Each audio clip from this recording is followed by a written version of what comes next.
তো good evening everyone. আমার এই কথাটার সাথে সবাই একমত, একমত না, সবাই একমত হবে না।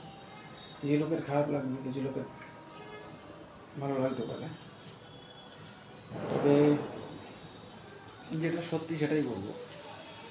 ব্লগটা ভালো লাগলে একটা সাবস্ক্রাইব আর চ্যানেলটাকে শেয়ার করে দিও, আর লাইক আর সাবস্ক্রাইবও করে দিও।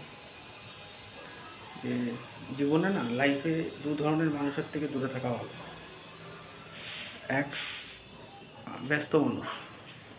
তো ব্যস্ত মানুষ তখনই তোমার সাথে কথা বলবে, তার মুডের উপর ডিপেন্ড করে। ব্যস্ত মানুষ তখনই তোমার সাথে কথা বলবে। আর একটা হচ্ছে যারা খুব ডেঞ্জার, হচ্ছে স্বার্থপর মানুষ। স্বার্থপর মানুষ তখনই তোমার সাথে কথা বলবে যখন তার স্বার্থের দরকার পড়বে, যখন তোমার দরকার পড়বে। তো এই দুই ধরনের মানুষের থেকে দূরে থাকা ভালো। আমি তো থাকি। তো ভালো লাগলে একটা লাইক আর শেয়ার আর চ্যানেলটা সাবস্ক্রাইব করে নিও।